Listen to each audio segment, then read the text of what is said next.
Hello. Welcome back to my channel. Learn English with James. Let's go to listen my interesting story.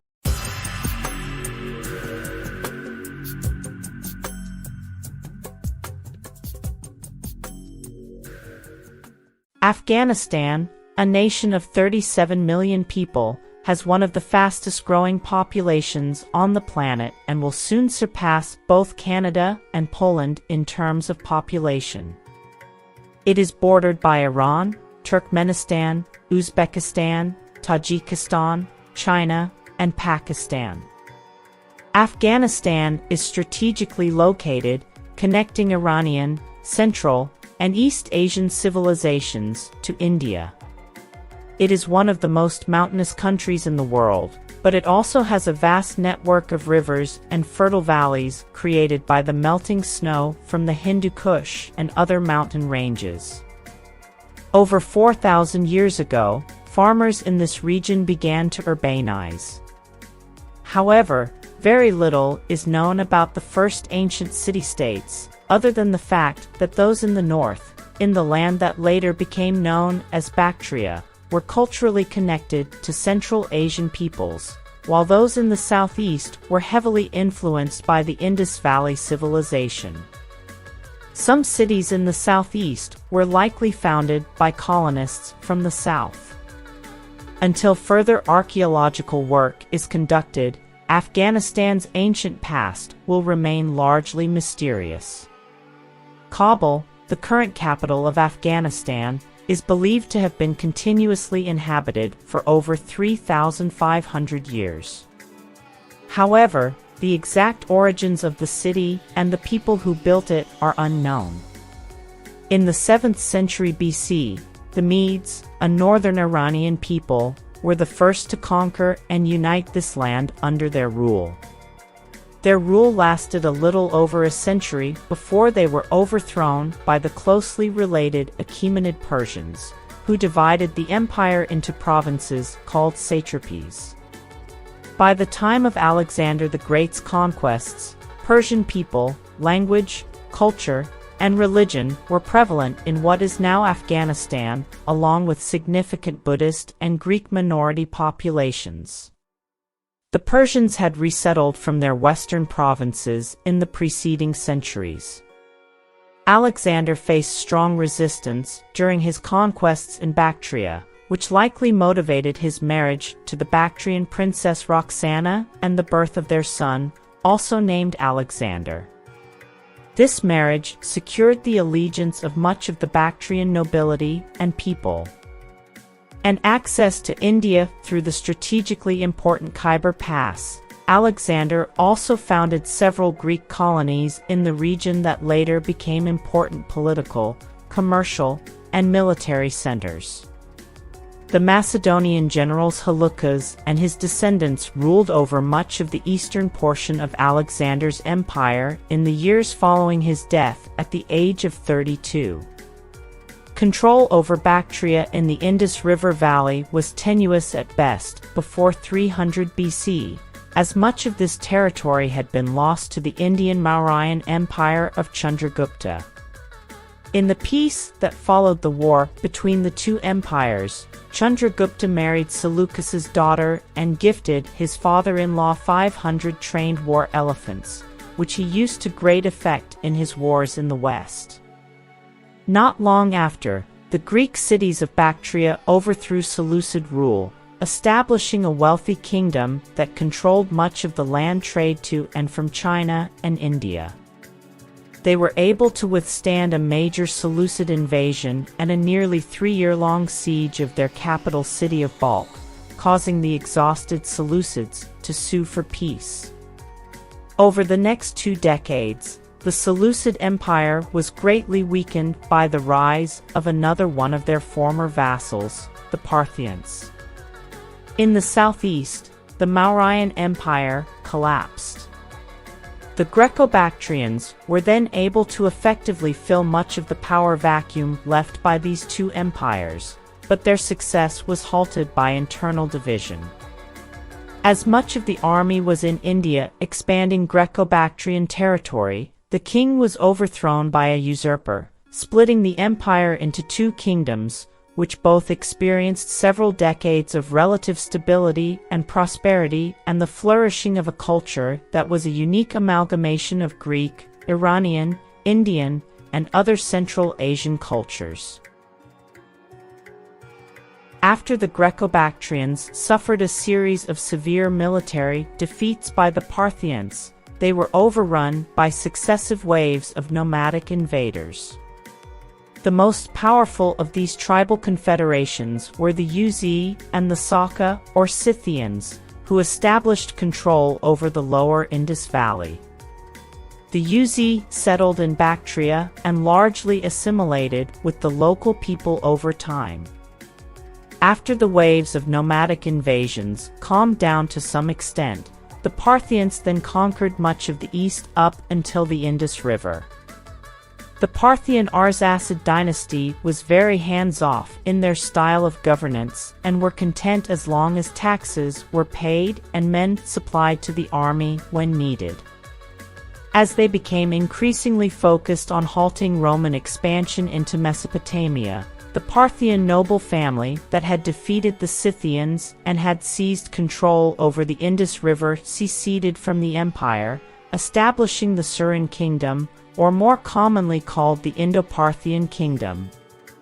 Although they ceased to pay taxes and their king claimed equal status to the Parthian great king, the two states appear to have been allies and deeply involved in each other's politics.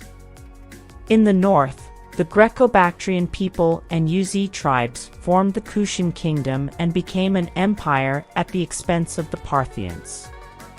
They then expanded deep into Central Asia and the Indian subcontinent. The Kushans worshipped Greek as well as Hindu gods, but gradually over time, Buddhism became more prevalent and was widely promoted within the empire's borders. Buddhist merchants and missionaries also traveled to Han China, and many believe they were the first to introduce Buddhism to China. The Kushan Empire was the crossroads of the world, with manufactured goods from as far away as China and Rome. And Oxus and Ethiopia would have been common sites in the great cities of the Kushan Empire. In the west, the Parthians succumbed to internal infighting, which allowed the Sassanid Persians to overthrow them. The Sassanid Persians viewed themselves as the re-establishment of the ancient Achaemenid Persian Empire that Alexander had toppled. The reinvigorated Persians successfully campaigned to the north, south, east, and west, quickly overrunning the Kushan Empire. They established the Kushan Shahs as vassal kings of a greatly diminished territory and gradually stripped them of their military and administrative power during the intermediate period of Sasanian decline. The nomadic Keturites and then the Hephthalites gained control over the eastern portion of the empire and, like the Uzi before them, largely adopted much of the local culture before being reconquered by the Sasanians. It was during Sasanian rule that the first recorded instance of the term Afghan was made in reference to the people inhabiting the mountainous eastern provinces of the empire. This term is likely derived from the Pashtun ethnic group, which is the largest in Afghanistan.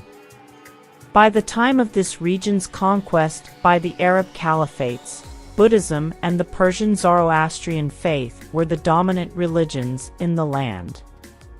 However, it proved difficult to control the region as whenever a large Arab army left, the locals would rebel and revert to their ancient customs and self-rule. In the east, Kabul managed to remain an independent wealthy city-state, controlling trade through the Khyber Pass to India. It was not until the late 9th century that the Safarid dynasty, founded by a Persian coppersmith born in southwestern Afghanistan, successfully rebelled against the Abbasid Caliphate and firmly established local rule.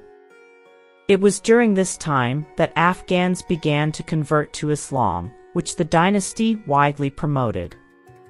the Saffarids were overthrown by the Samanid Empire, whose rulers claimed descent from the Sasanian Persians and extensively promoted Persian culture and Islam throughout the empire. However, they made the mistake of utilizing Turkic slave soldiers, which eventually overthrew them and established the Ghaznavid dynasty based out of the city of Ghazna in eastern Afghanistan. The Ghaznavids continued the policies of promoting Islam and Persian culture, particularly among the nomadic Turkic tribes that were settled within the empire. The Ghaznavids were greatly weakened by conflict with the Seljuk Turk Empire, which led to their overthrow by the native Girid dynasty, which had recently converted from Buddhism to Islam and possibly had Pashtun descent. During the reign of Sultan Jayaf-al-Din Muhammad, the Girid Sultanate became a major world power, stretching from the Iranian plateau to Bengal in the east. However, after Jayaf-al-Din's death, the empire fell into infighting and was rapidly conquered by both the Delhi Sultanate in India and the Empire of Tourism, both of Turkic Mamluk origin. Only 15 years after their conquest of the Girid Sultanate, Khorazm was overrun by the Mongol Empire of Genghis Khan, who frequently massacred the populations of cities that did not immediately surrender. The Mongol Empire split into several successor states not long after their conquest of the region. The Ilkhanate, as the name coincidentally implies, fell ill and was ravaged by the plague, wiping out much of the Mongol royal family. And the army and the Ilkhanate fragmented into many small states. The Tajik vassal princes of Herat established a sizable kingdom for a short time. All of these small states were conquered by the Turco-Mongol warlord Tamerlane, who inflicted even greater slaughter and destruction throughout the Near East than the Mongols had done a few generations before. Timur frequently used Afghanistan as his base of operations, and his descendants moved the capital from Samarkand to Herat. The century following Timur's death began with peace and prosperity and ended with internal strife and civil war, with its territory being lost to the Uzbeks in the north, the Safavid Persians in the west, and the emergent Mughal Empire in the southeast, which would go on to conquer most of India. Claiming descent from Timur and Genghis Khan, throughout the 17th century, Afghanistan became a largely autonomous buffer zone between the powerful Safavid and Mughal empires. In 1709, the Pashtun Hotak dynasty successfully rebelled and established a short-lived empire by conquering a great deal of Iranian territory. The Safavid Empire was overthrown by the soldier of fortune Nader Shah, who was the son of a common herdsman and one of the most brilliant military strategists ever to have lived. He reconquered Afghanistan and defeated Ottoman and Mughal armies, but his reign was cut short when he was assassinated at the age of 48. One of his cavalry commanders, Ahmad Shah Durrani, was a Pashtun and returned to his homeland, where a Pashtun tribal confederation selected him as their leader. He used his military experience to great effect, conquering those cities that did not join his cause in Afghanistan. During his long 25-year reign, he successfully campaigned in India 3 times against the Marathas and Mughals, and even sacked their capital city of Delhi in 1757. The Durrani Empire is considered the foundation of the modern state of Afghanistan, and Ahmad Durrani is regarded as the father of the nation. However, the empire declined after they were defeated by the Sikhs and driven out of the Indian subcontinent. The greatest factor influencing their decline may have been economic, as trade was cut off to China due to poor diplomatic relations, and the traffic along the ancient land trade routes connecting India, Iran, and Central Asia all but disappeared. This was due to the expansion of the Russian Empire into Central Asia. The British East India Company was very powerful and controlled maritime trade. When the British left Afghanistan, the country became more isolated than it had been in over 2,000 years. However, it also became more unified because most people in the country practiced the same religion, Sunni Islam. The idea of being Afghan became more important, regardless of tribe or ethnicity. Dost Muhammad Khan came to power by overthrowing the Tehranis and established the Emirate of Afghanistan. The British were afraid that the Russians would take Afghanistan and use it as a base to conquer India. So instead, the British invaded Afghanistan themselves and put the unpopular Iranian king back on the throne. The British faced little resistance and withdrew most of their troops, but the remaining troops were ambushed and suffered heavy casualties. This surprised Great Britain and the Western world. The Afghans then reinstated Dost Muhammad Khan as their ruler. 40 years later, the British invaded again, and after heavy losses on both sides, a peace treaty was signed. Afghanistan became a British protectorate, but the Afghans maintained self-rule and the British handled their foreign affairs. In the 1926, Afghanistan became the Kingdom of Afghanistan and started modernizing and interacting more with the world. In 1973, the monarchy was overthrown by Muhammad Daud Khan in a bloodless coup. He became the president of a republic and sought to modernize the country with support from the Soviet Union and the United States. In 1978, Daud and many of his family members were killed in a communist coup. The new government, backed by the Soviet Union, implemented wide-ranging reforms, causing a rebellion and Soviet involvement in a 10-year war. After the Soviet Union withdrew, the Islamic State of Afghanistan overthrew the government and took control of the cities. They were later overthrown by a U.S. coalition and the Northern Alliance, establishing the Islamic Republic of Afghanistan in 2004. Please leave your comments about what you think the future holds for Afghanistan and what you found most interesting about Afghan history. This is Epimetheus. Don't forget to subscribe and hit the notification bell to get updates on my new content. Special thanks to my patrons on Patreon who make content like this possible.